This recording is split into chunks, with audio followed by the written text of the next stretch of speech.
Welcome to Harvest Mission Community Church. You are listening to one of our sermons.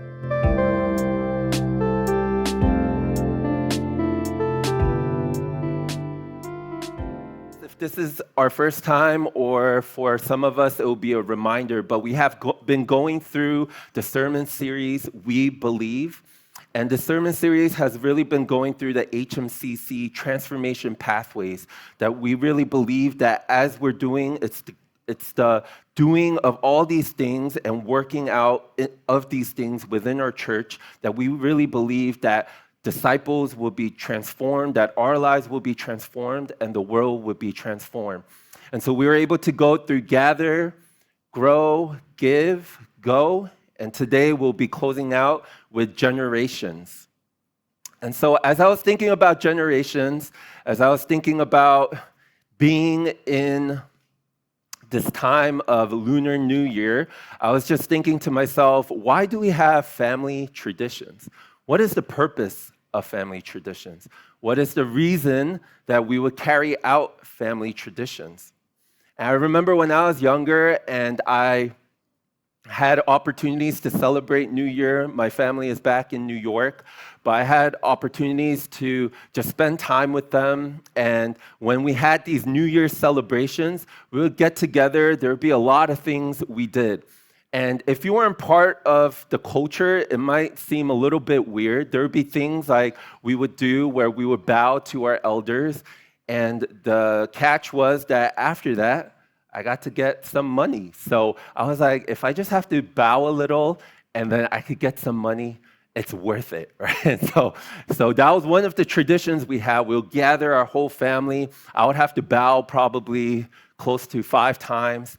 And in that bowing, though, I was able to make some money and probably buy some things that I wanted. And so that was one of the family traditions we had. Another one is that it might not be a family tradition, but maybe a Korean culture thing.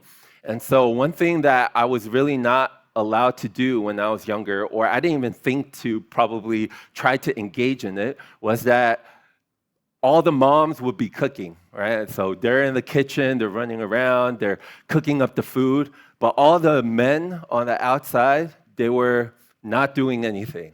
And for me, that was just something that I observed and I saw. And even when I grew up and became older, I realized that that impacted me. That culture, that tradition, whatever you want to call it, impacted me in my life. And now, if you ask my wife now too, there's things that she's trying to help me work through because of some of those traditions that I was experiencing when I was younger. And when I thought about this and why does it connect with generations, I had to start processing and remembering that these traditions, there's a reason for it. There's something that they wanted to pass down to the next generation. To be able to gather like this in New Year's and to be able to go through this tradition of bowing. And one of the things that we would say is 새해 복 많이 받으세요, which is translated, receive many blessings for the new year, or receive new blessings for the new year. And I know that within Chinese culture and many other cultures, that's something that we do. And why is that so important? There's this generational, or there's a desire to be able to teach the next generation about the traditions, about what it was that they wanted to pass down, that they wanted these people or their kids to understand that they needed to be able to respect and to be able to honor parents, to honor their elders in different ways, shapes, or forms. And for us as Christians, what does that mean? What is it that we're trying to pass down to the next generation? I hope it's not to just honor people for the sake of honoring them, or to bow down so that people get money. That's not what we believe in. But we do want to be able to communicate, to be able to pass down to the next generation this gospel message, the good news of the gospel that has transformed our lives. And because it has been such a powerful thing within our lives, we want other people to be able to experience the same thing.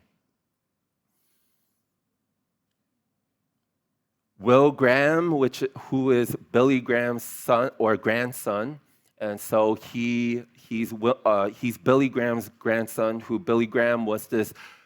He was a evangelist. He held many crusades. A lot of people came to know Jesus because of him.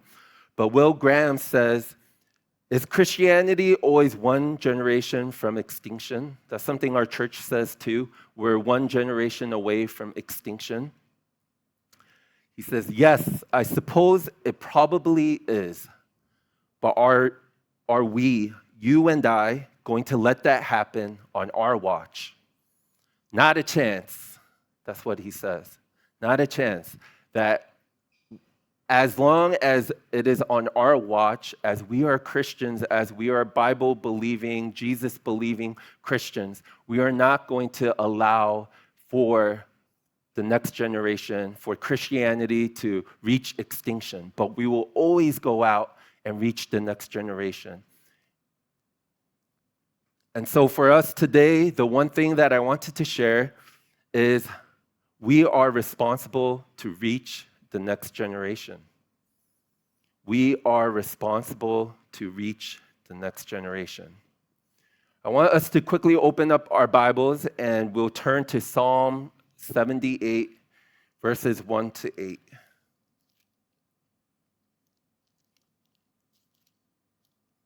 This is the word of the Lord. Give ear, O my people, to my teaching. Incline your ears to the words of my mouth. I will open my mouth in a parable. I will utter dark sayings from of old.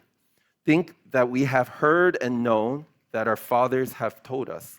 We will not hide them from their children, but tell to the coming generation the glorious deeds of the Lord and his might, and the wonders that he has done. I'm going to pause there first. We're going to delve into Psalm chapter 78, verses 1 to 4. And the first point that I want to help us to understand in light of the one thing that we said we are responsible to reach the next generation is that we need to tell the next generation about God. Can we say that together? We need to tell the next generation about God. And how do we do that? What does that look like?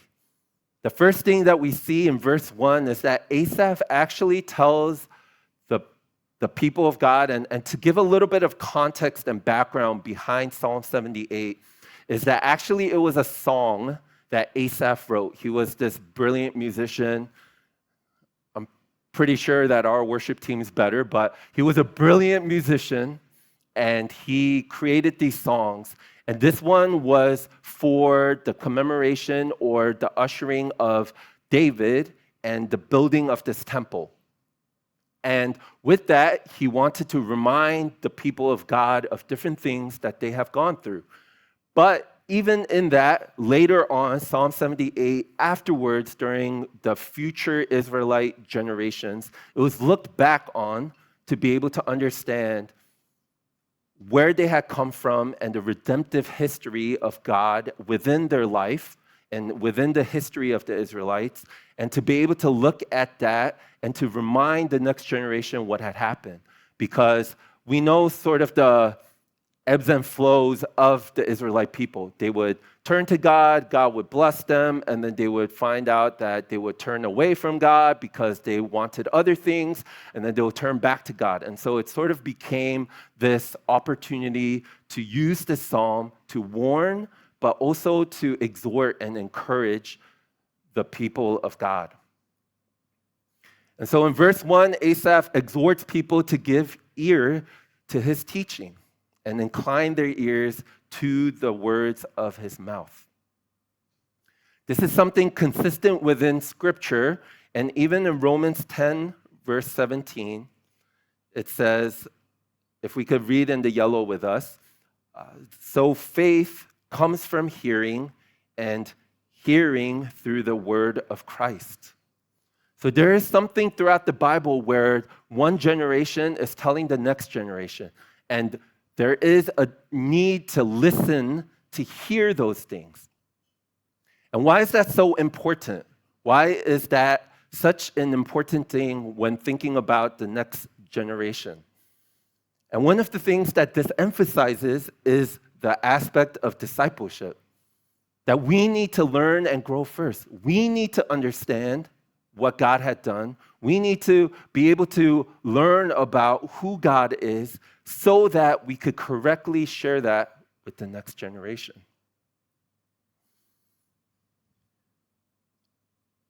So for a lot of us who are in life groups, maybe we're also thinking and we're wondering,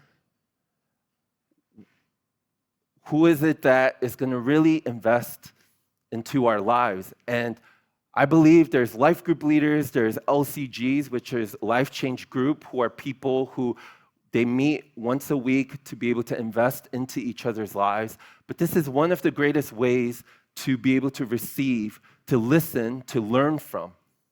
And for some of us, we carry a lot of pride. We carry so much pride that we think that we could live this life on our own. And we don't want to listen to anybody. We just think to ourselves, okay, I know, I just need the Word of God. I can pray by myself. And through that I could be able to experience or be able to know all there is about God. But it's clear in the Bible that we should be listening, that we should be hearing, we should be learning from different people because they have experienced, they have seen things that God has done that many of us may have not experienced. I wanted to quickly share a little bit of my story, and so if we could show that picture of me and my first LCG. So this was, all right, let's get the giggles out. So that was me many, many years ago, but this LCG was very, very pivotal in my life. I had come from New York. I went to University of Michigan, and in University of Michigan, I didn't want to go to church. I didn't want to do anything to do with God. My parents, my dad is a pastor, my mom was a devout follower of Christ, but I wanted nothing to do with God. But I found these people, and I was invited out to different things, and I got plugged into a life group, and then I was like, hey, might as well, let's give this a shot. And I met this guy who is in this picture. And he was a little bit older than me. He has gone a little bit ahead of me. But the biggest thing that really caught my attention and what really transformed me or started to make me think about God in a different way is that he comes from a pre-Christian family. His parents were not believers. And so when I was interacting with him, he was just sharing a lot of his story. There's another picture on the next slide. This was us playing American football. But we just hung out a lot. We just took a lot of time to spend time together. But in those moments, what he did for me was that he just shared about who God was. He just shared what God did in his life. He shared about the experiences, the things that he went through. And through that really inspired me. And it made me start questioning, hey, maybe this God that my dad talked about, hey, maybe this God that I'm hearing more about, there's something to it. There's something more than just head knowledge, but there is experiences to be had. There's mighty works that he could do in my life. And so it's so crucial for all of us. We have a story. We have a story to tell, but also for all of us, we should listen and learn what it is that God had done. Have people in your life that love you, that care for you, that want to just share about the mighty works of God. And listen and learn from them. The second point under we need to tell the next generation about God is that we need to adjust and appropriate. I don't mean change the whole gospel. Don't nitpick and take out essential information. But to adjust and appropriate for the next generation. How do we tell the next generation? And if we look in verse 2 to 3, There are different ways that Asaph says that he has heard and known and has been told to him by the fathers. One of those ways is parables, and the second is a little bit weird, but it says dark sayings of old. If you look into that word, the definition actually comes out to something like riddles. And so this is actually the way that Israelite people would share these stories, these learnings, these understandings about God. They would share it through parables and through these riddles. And for us, as we think about the next generation, how do we adjust and appropriate the gospel that it would make sense to them? Maybe some of us could talk to the Latitude people here later. Woo! Okay. But they're the youth of our church. They're in high school right now, most of them, middle school to high school. But the way that maybe we've heard the gospel, maybe the way that we've understood the gospel will be very different from generations later. There's different ways that they've been impacted by the world. They're more impacted by screen time than ever before. And so there's all of these ways that there's hardships or there's different struggles, and even the language they use. Sometimes I'm very confused by some of the language, and I'm just, what are we talking about right now? But how are we adjusting? How are we appropriating the gospel and sharing it with the next generation? In Colossians chapter 4, verse 6, read the yellow section with me again. It says, "Let your speech always be gracious, seasoned with salt, so that you may know how you ought to answer each person."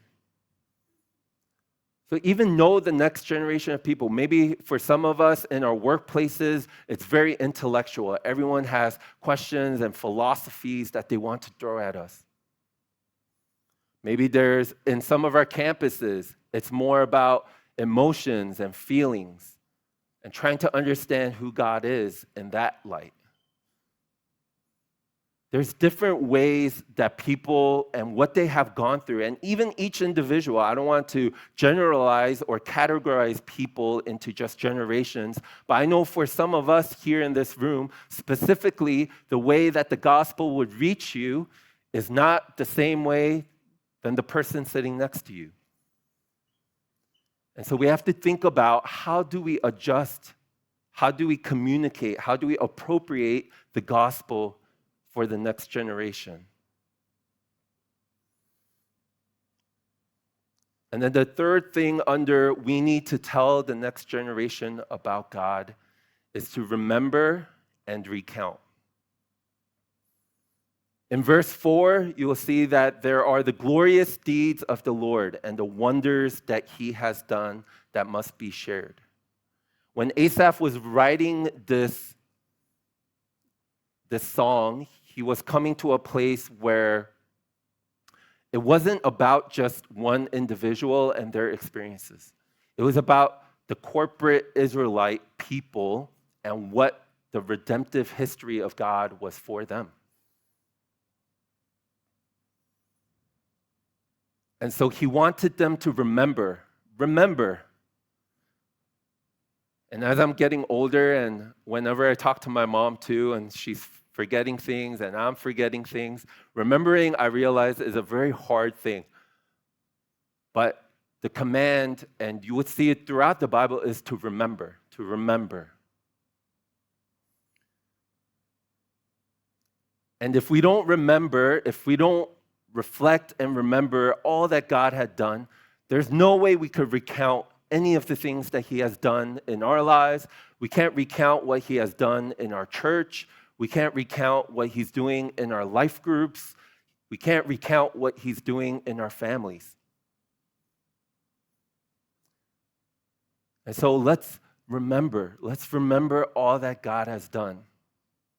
And when we recount this to the next generation, let's not be timid about it. Let's not be fearful about it. Let's not think to ourselves that, I guess I got to share about God.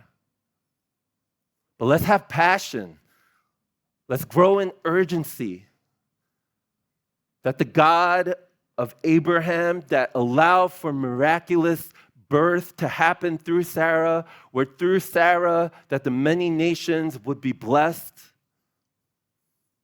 that the God of Moses who allowed for the 10 plagues in Egypt so that Pharaoh would let God's people go. The same God who split the Red Sea, he opened a way that the Israelites people could escape from Egyptians' grasp. It's the same God that we're talking about when we're recounting these things. When Joshua was commanded to march around the walls of Jericho. Imagine that. That would have been just such a wild sight. Okay, God, I'm going to march around this wall 7 times and blow the trumpet at the last time. But that's the miracle that God did. And that's what we recount. That this God is a God who is mighty, who's powerful. Even last week, we talked about the holiness of God, the goodness of God, how amazing he is. And that's what we recount to people. We're not recounting to people that, hey, this God, he's sort of cool, like you might want to hang out with him. But no, the God that we're recounting about, that we're telling stories about, is this God who's so great, so mighty, so awesome. It's the same God who gave boldness to David to take down Goliath. And I hope that that's the God that we will be able to recount even in our lives or as a life group or in our church, that that's the God we're recounting to the next generation. That we don't have to be timid about it. We don't have to be scared to talk about this God, but we could be bold because we know this God is so mighty, so great. And I'm so excited for even our missions team to go to Japan. I can't wait to hear of all the recounting that they will do. And they're going to report back to us and they're going to say how much God had done in Japan. And the reason why they're going is because they've experienced God's power, his goodness, his holiness in such a powerful way that they know they can't hide this from anyone, but they want to tell the next generation. They want to go to this country that there's so little people who know Jesus, but they want to go to that next generation of people in Japan so that they might be able to reach the next generation and the generation after that. And we would see a country saved by the gospel message. And this recounting for us is not an unfinished redemptive history that hasn't closed out, but this recounting of who God is and the story that he wrote is that we could talk about the finished work of Christ. That this gospel message where this God who loved us so much comes down to an imperfect world.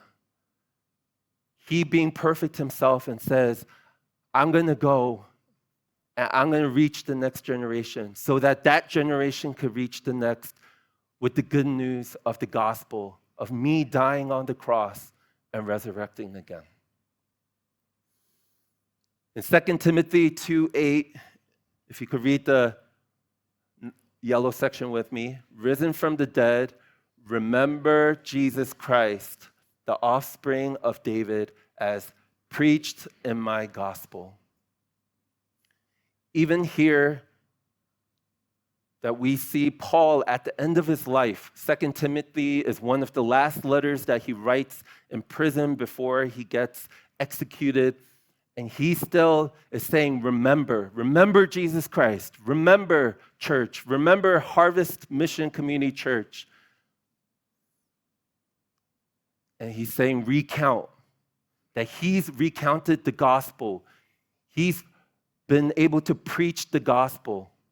And he's commanding us, he's commissioning us, he's asking us, do the same, recount, recount, recount.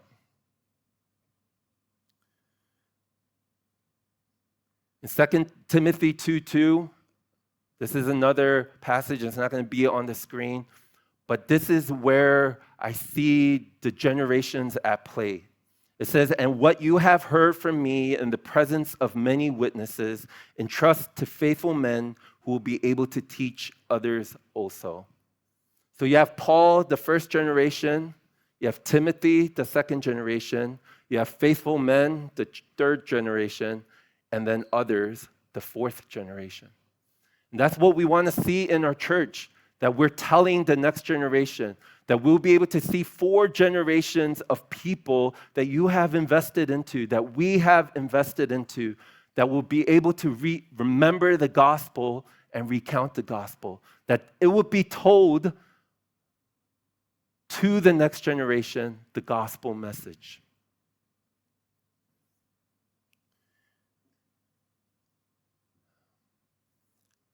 And as I was pondering on this and just praying and just seeking God, I wanted to speak to many of us today. And one of the things that came up, and I'm going to put on my youth leader hat for a second, and I wanted to talk to the parents in this room. This doesn't mean that everyone else should tune out. But for the parents in the room, one of the things that I noticed with the youth is that what the parents are trying to share with them, what the parents are trying to give to them or to recount to them, is not necessarily the gospel. It's not necessarily what Jesus Christ has done for them. But they're recounting the same things that they're hearing on their social media. They're being recounted to about how their value and worth is in their grades. They're being told that you're only as valuable as the university you get into and the job you do. And that just broke my heart as I'm talking to the youth, hearing some of these things, because in my heart, I'm just thinking, man, this is not what God desires. This is not what God wants for the next generation. He wants the next generation to be able to experience His mighty works, to be able to know that they are loved, that they are cherished, they are forgiven, that they're accepted, they're known. But sometimes in our recounting, and I'm not a parent yet, but hopefully one day, but in our recounting to people, to our children, maybe sometimes what we say and what we're recounting is our past and the hardships we went through. You know what it took for me to get here? You know what it took for me to be able to provide for you? And in that, we feel like we're entitled for our children to give us something. For the rest of us, when we're discipling, when we're spending time with people, when we're sharing about things, what are we putting out there? What is it that we're trying to share with the next generation? Is it about just, you got to do better, you got to do more good works? But that's not the gospel. That's not the gospel that Jesus asks us to recount. I pray that we would be a people in this room, a church that says, what I'm going to remember and what I'm going to recount to the next generation is this good news that I've received. I wanted to invite Wanya up to just share her story of how she has experienced this in her life, but also how she wants to continue to do this for the next generation. And so let's just invite her up, and she'll be able to share her testimony.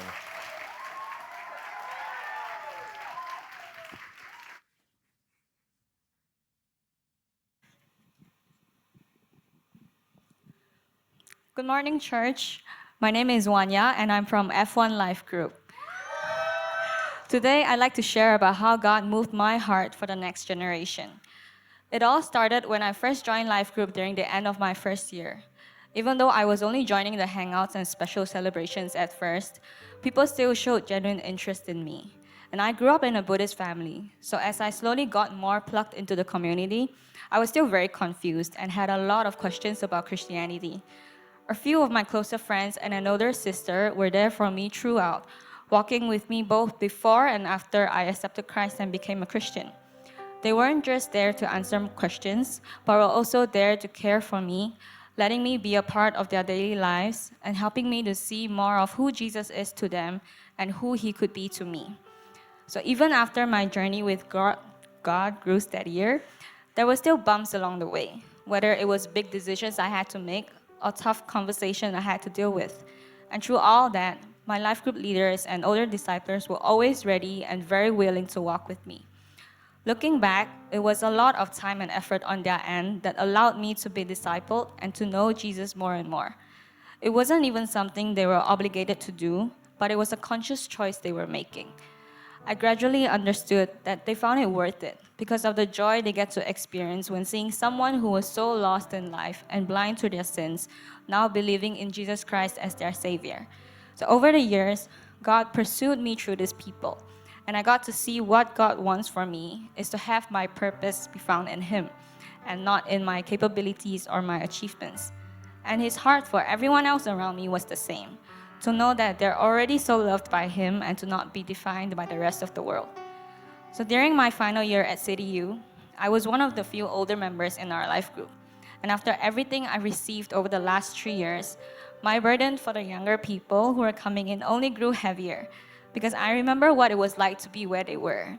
So it was truly an answered prayer when I was given the opportunity to return to CityU after I graduated, because I felt called to continue to provide the same guidance and investment that I received to the younger people in my campus, and to carry on using the story that God has written in my life to minister to the next generation.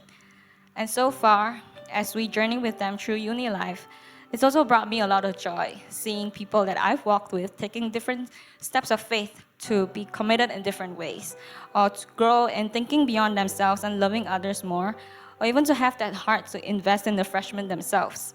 And that's my hope too, to see them experiencing more of God's love and to have that translated into a deeper love for Jesus. Thank you. Give a hand to Wanya.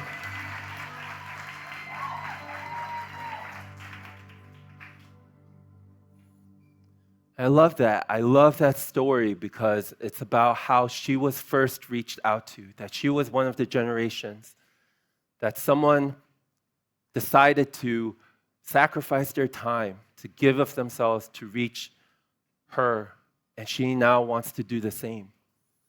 And the beauty of that too was that she saw that there's joy. It's not some taxing thing, but to be able to really invest into the next generation. What a powerful, powerful thing to be able to experience for ourselves, and through that to see a whole generation of people changed by the gospel. So how about for us this morning? How about for our church? Do we see the urgency that we need to tell the next generation about this good news of Christ? Do we see that we need to be poured into, that we need to invite people into our lives so that we could listen and learn about who God is? But as we listen and learn, that we would be able to go to the generations, to invest into them, to love them. So the first point was we need to tell the next generation about God. Secondly, and lastly, knowing God will transform the next generation. Knowing God will transform the next generation. I'll read for us verses 5 to 8. It says, "He established a testimony in Jacob and appointed a law in Israel, which he commanded our fathers to teach to their children, that the next generation might know them, the children yet unborn, and arise, tell them to their children, so that they should set their hope in God and not forget the works of God, but keep his commandments, and that they should not be like their fathers, a stubborn and rebellious generation, a generation whose heart was not steadfast, whose spirit was not faithful to God. In verse 7a, we see that Asaph says that so that they may set their hope in God. And in this point, the strong emphasis for Asaph is to share to the next generation about God and his commandments. And when we share about the commandments of God, it could feel very burdensome. It could feel, how can we live out these commandments? Is it possible? Is it something that we can do in and of our own strength? But that's where, when we set our hope in God, that there will be confidence that comes out of us. That we would know that we cannot strive to live out these commandments perfectly, but we know that God will provide, that God is our hope at the end of the day.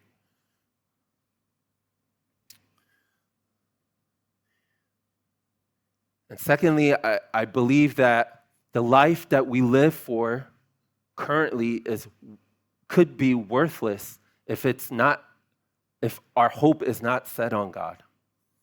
That it could lack fulfillment and emptiness. But that knowing God and his commandments were an alternative that God had given. That we would be able to experience the fullness of life, and our life is worthy to be lived to bring glory to his name, which we have been originally intended for. And so it is so crucial that we understand that by knowing God, by knowing his commandments, that there is actually hope.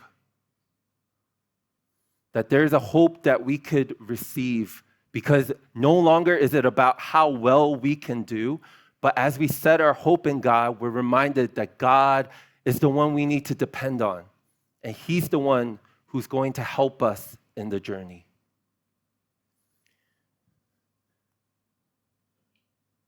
The second way that knowing God will transform the next generation is that there will be a greater purpose.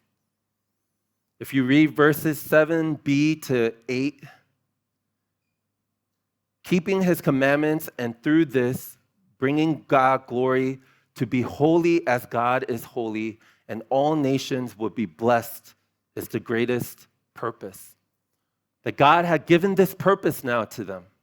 That the purpose now was not to be a rebellious generation, to be stubborn, to be setting ourselves against God, but it was to be in this purpose of following God. And in following God, sometimes what I hear is that the commandments of God are so burdensome, similar to what I was sharing in the first point. But God gave us these commandments because they're boundaries for us. That this was the life that was intended to be lived. And if we stay within those boundaries, it will actually be for the flourishing of people. But sometimes we go against that and we say, God, I want to do what I want to do. I don't want to obey your commandments. My flesh desires this. I want to sin in this way. I want to go against you in this way. But we see where that led the Israelite people, that when they became this rebellious generation, that they experienced horrors. They were under other rules and reigns, and these kings and kingdoms were bringing oppression upon their lives. And at some points, they were exiled from the promised land because they rebelled against God. But these commandments are supposed to be there when we obey them, that they are to bring flourishing into our lives. We see the result of the previous purpose. Again, going back to they were a stubborn and rebellious generation, a generation whose heart was not steadfast, whose spirit was not faithful to God. We see the result of the purposes that they were living for. We see the results of what had happened. We saw the results of what happens to people when we live against God. So when we invest into the next generation is to plead with people. We found this good news of the gospel. Believe in it because it brings life. That Jesus said in John 10:10 that the evil one comes to kill, steal, and destroy. But I have come to give life and life to the full. And what does the evil one want to do? What does Satan want to do? He wants us to disobey. And that's how he steals. That's how he kills. That's how he destroys.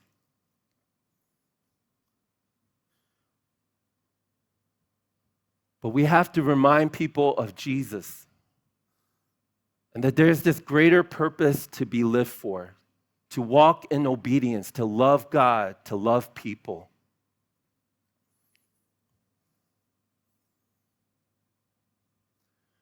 To tell the next generation to know about God, it will lead them to transformation. That they will be able to fully experience the fullness of life in obedience to God. That as we do this as a people, that we're living this life and they see our lives transformed. The previous generation, that the generations to come, they see that as we're living and walking according to the ways that God had intended, that they see our lives so full, so lived in just obedience to Christ and being able to experience something so powerful from that, that they would also say, I want to live like that. I want to experience what the people of God experience. Because they know that the way that they live is leading to hopelessness. It's leading to anxiety. It's leading to broken relationships.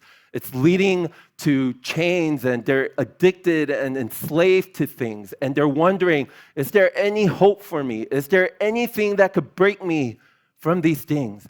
And here we are. We gather in a church building, sitting comfortably, except our chairs can get a little upgrade, but sitting comfortably in the church.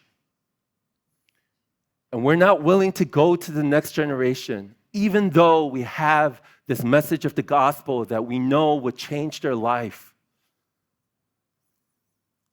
And what I wanted to bring attention to us about is that I don't know if many of us have been reading the news recently, but it's been heartbreaking.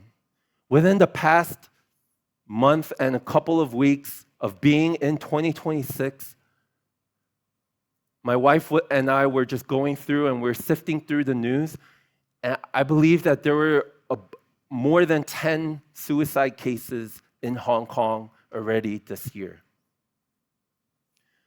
That these people who are taking their life, that they see no life to be lived. They see no hope. Maybe their parents have told them, you're not good enough. If you keep going this way, your life is not worth living. And so they take all of that and they live their life in shambles. And they say, it might not be worth living this life anymore.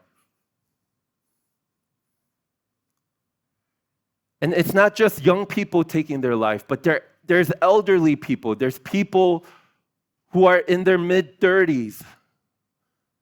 And they just feel that there is no hope for anything. Maybe their lives have encumbered so much messiness that their families are against them, their situations are getting worse, their health is not good.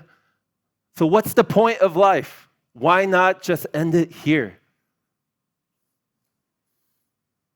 And for us, we have this message of the gospel.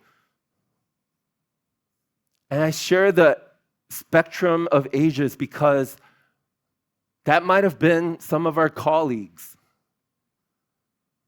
That might have been some of our grandparents. That might have been some of our classmates. That on the outside, maybe they're just looking like everything's okay, but deep inside, they're going through hardships and brokenness and pain and suffering. And would the church rise up to say, I'm going to go, we are going to go and invest into the next generation of people, because there's a generation that is dying without the gospel, and I want to do something about it.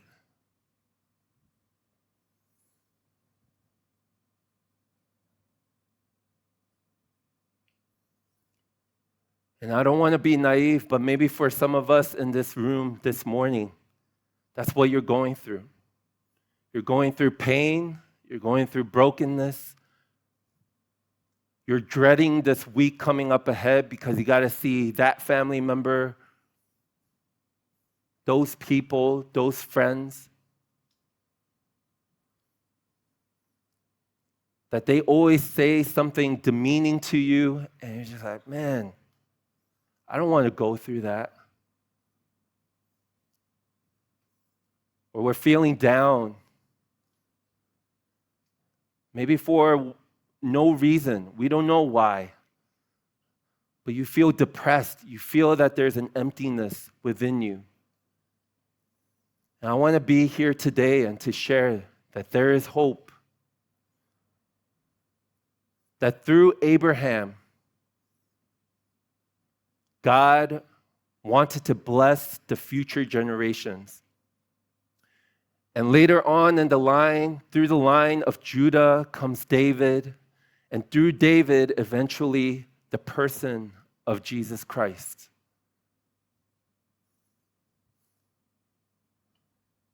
That although we were stubborn and we were rebellious as a generation, that our hearts were not steadfast, whose spirit were not faithful to God, and we didn't want to do anything with God, Jesus, in his infinite love and mercy, he looked at the generations that were to come after him and even before him.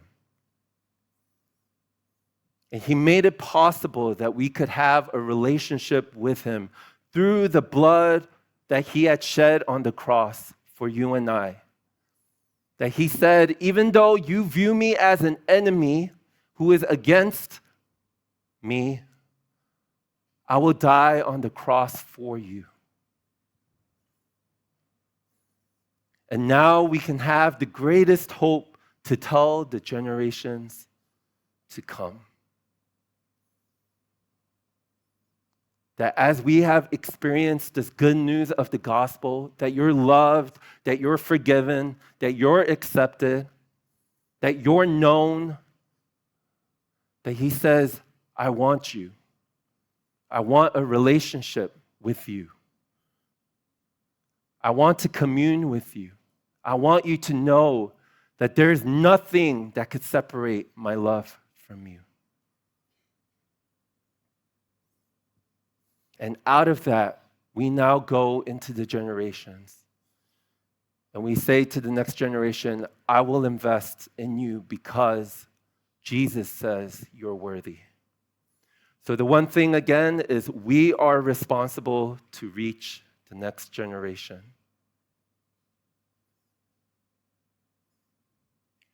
For each of the 5 G's, we've been providing 2 clear next steps that we could carry on, to do, to commit to.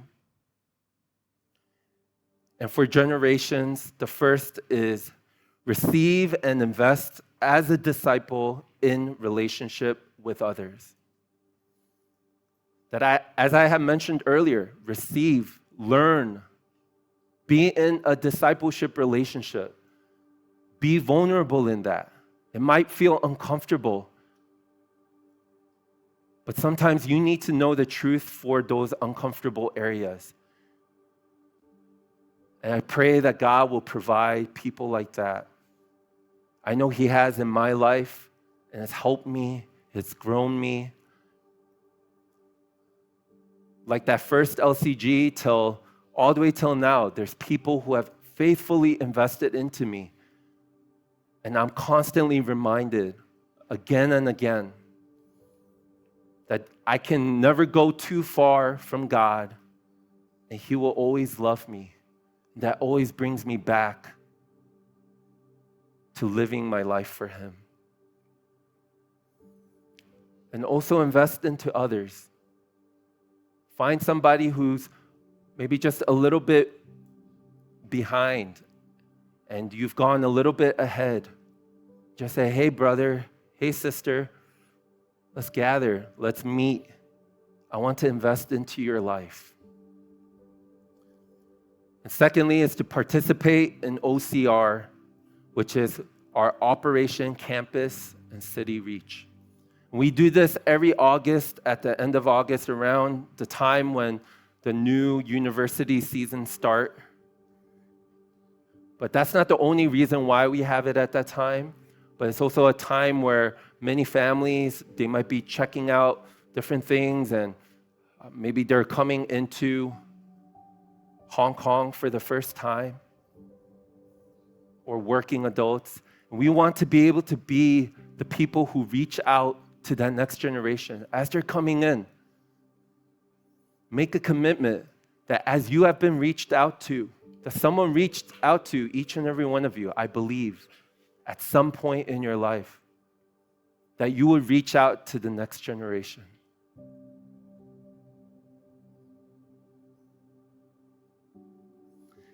And today, that's the wrap of our We Believe sermon series. That we've been talking about our HMCC's transformation pathways, where everything in our church, these are the ways that everything works together so that we could see transformed lives that will transform the world.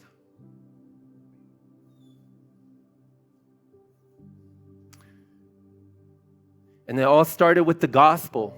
We talked about the gospel. We talked about how the gospel changed everything. And now for us, it's just a response. And the gospel fuels us in obedience to start doing some of these 5 G's we've been talking about. Because it's the gospel that changed our lives. That as God has been so good to us, that we would want to go out and to love others and to participate and obey what God has asked us to do.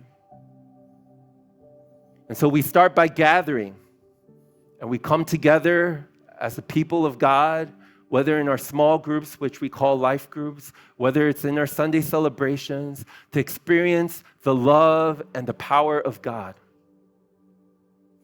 And in our church, we've been gathering for the past 10 some years, and we've been able to experience the love, the power of God together. That this is the story that God is writing in our church. And as we gather and as we experience the love of God, as we experience the power of God, we say, God, I want to grow. I want to grow in my relationship with you. I want to grow in being able to be a disciple. And so we grow.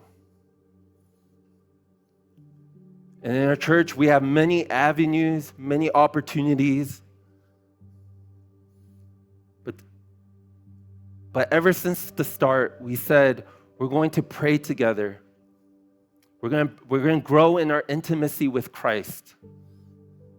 We're going to have classes. Not that the class or the program is the end all, but we're going to have these classes to equip our church to grow, to equip our church to be able to know how to grow as a disciple of Christ. And as we start growing and as we see how God is working in our lives, as we commit to growing, the natural response for us is to give. That as we have been freely given to, that we will want to give to others, whether that's our time, treasure, talents. And it's been so encouraging that our church We give of ourselves. We do that week in, week out. We serve in different capacities. This was a picture just from today.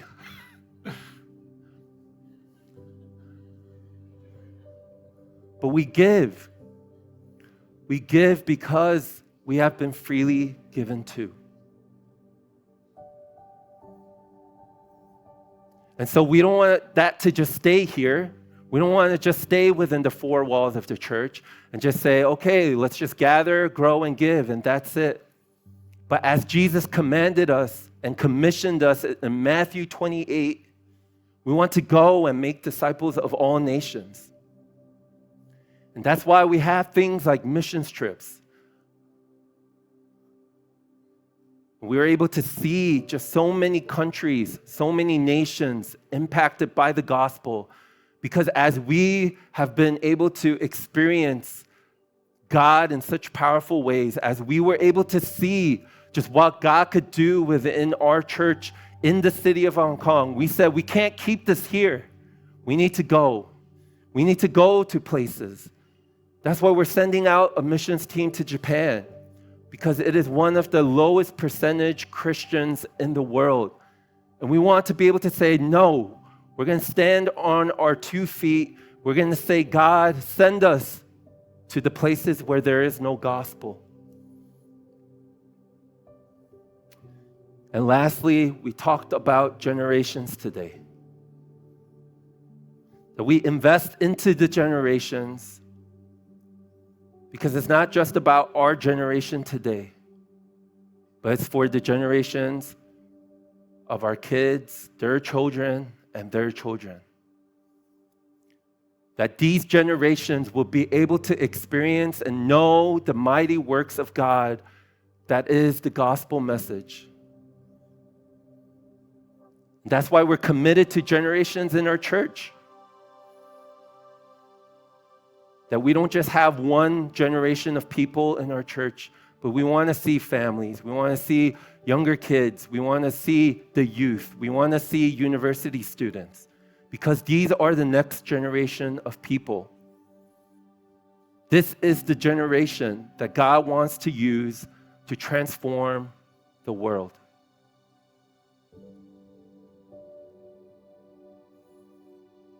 This is the story of our church. This is why we do what we do. It's never about one person. It's never about a group of leaders, but it's the church rising up and saying, we will gather, we will grow, we will give, we will go, and we will impact the generations. Not because it's about us as a church, but it's about your glory, God. It's not about us and how big of a church we can make. But God, whatever it is that I'm going to commit myself to making your name known. And that's why our church exists. Thank you for listening to the Harvest Mission Community Church podcast. For more information, visit our website at hongkong.hmcc.net.